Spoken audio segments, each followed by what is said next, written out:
Ada satu fenomena yang cukup menarik nih akhir-akhir ini yang sering kita temui tentang Gen Z yang susah dapat kerja atau Gen Z yang kok kayaknya nggak bisa sih bertahan lama di sebuah perusahaan 1 tahun bisa lompat 2 sampai 3 kali perusahaan. Kenapa sih? Ini yang salah sebenarnya di mana? Ya udah yuk, kalau gitu sama-sama kita bahas.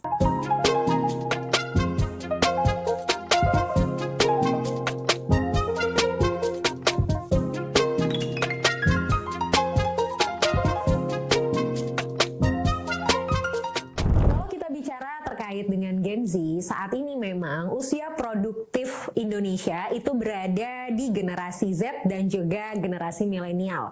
Dan kalau kita ngomongin usia produktif, tentu usia produktif menjadi kategori usia yang dibutuhkan dalam sebuah perusahaan untuk bekerja agar perusahaan bisa tetap menampilkan performa yang maksimal dengan setiap tahunnya, setiap periodenya terus merekrut orang-orang baru.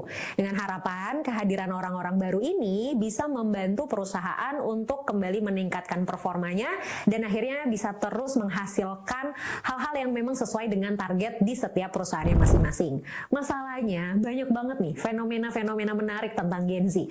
Mulai dari mereka yang katanya nggak betah kalau kerja, terus katanya susah banget kalau misalnya kerja di bawah tekanan, nggak bisa banget dapet pressure, belum lagi mereka-mereka yang katanya seringkali memilih pekerjaan.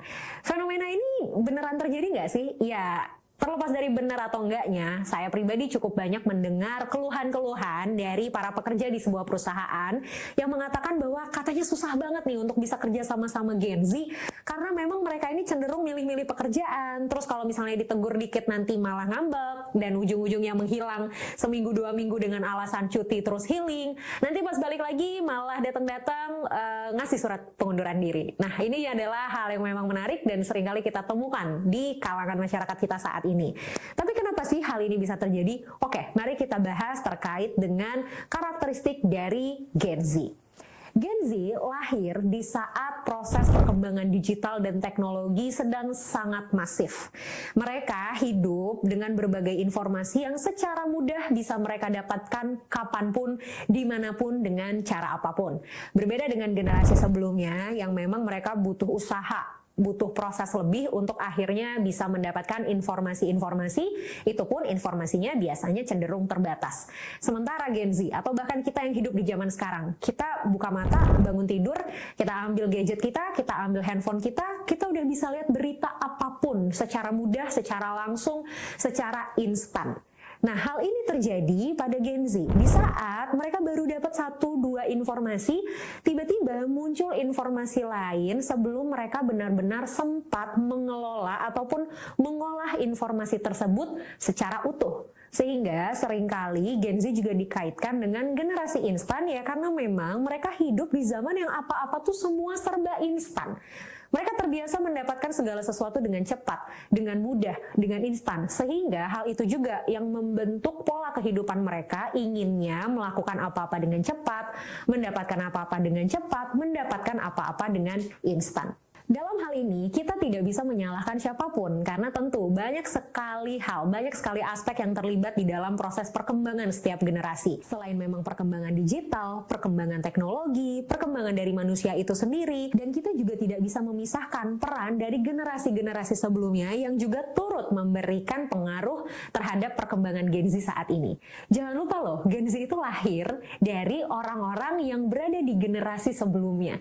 Jadi kita juga harus mempertanyakan apa sih yang sudah dilakukan oleh generasi sebelumnya terhadap Gen Z sehingga Gen Z ini mempunyai karakteristik seperti ini. Hal berikutnya yang juga bisa kita bahas adalah kalau dulu lapangan pekerjaan, jenis pekerjaan yang ada di sekitar kita itu terbatas. Dan dulu orang-orang cenderung punya stigma tertentu terhadap pekerjaan tertentu. Dulu pekerjaan cenderung dikategorisasikan mana pekerjaan yang dianggap baik, mana pekerjaan yang dianggap kurang baik, mana pekerjaan yang dianggap menjanjikan, mana pekerjaan yang dianggap kurang menjanjikan. Sementara sekarang saat ini apapun bisa menjadi pekerjaan. apapun yang kita lakukan bisa menjadi ladang untuk kita mendapatkan penghasilan. Hal itu yang kemudian muncul dan tertanam di mindsetnya Gen Z, bahwa zaman sekarang nggak harus kok bekerja di perusahaan, zaman sekarang nggak harus kok bekerja di pemerintahan untuk mendapatkan uang dan hal yang memang menyenangkan untuk menjalani kehidupan. Zaman sekarang kita bisa melakukan apapun untuk menghasilkan uang. Bahkan hanya bermodalkan handphone, hanya bermodalkan segala sesuatu yang kita punya walaupun terbatas, itu bisa menjadi ladang ataupun lahan pekerjaan.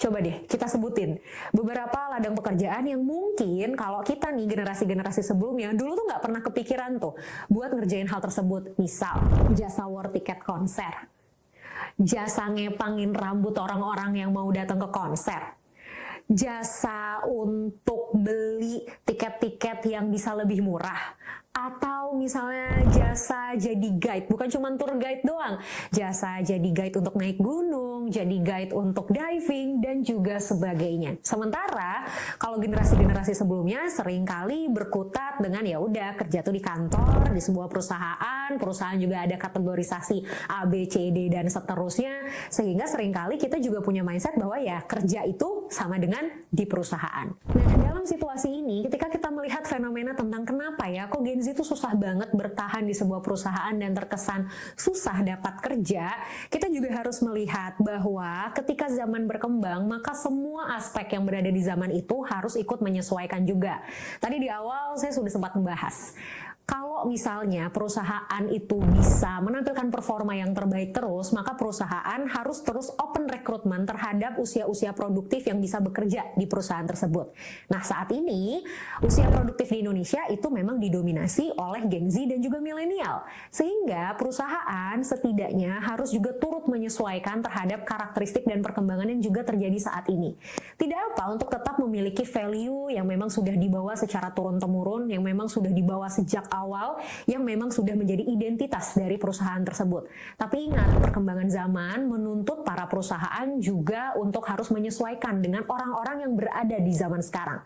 Walaupun memang tidak harus sepenuhnya menyesuaikan, tidak harus berubah 100%, tapi setidaknya tidak jadi kaku dan terkesan jadinya kekeh, dan akhirnya malah menyalahkan generasi sekarang yang berusaha masuk ke dunia kerja. Nah, dari sisi Gen Z-nya juga nih, harus paham bahwa mau kerja apapun, mau terlihat semudah apapun, mau terlihat sesulit apapun, setiap pekerjaan punya tantangannya sendiri, punya kelebihannya sendiri, punya kekurangannya sendiri, punya kemudahan dan juga punya kesulitannya sendiri.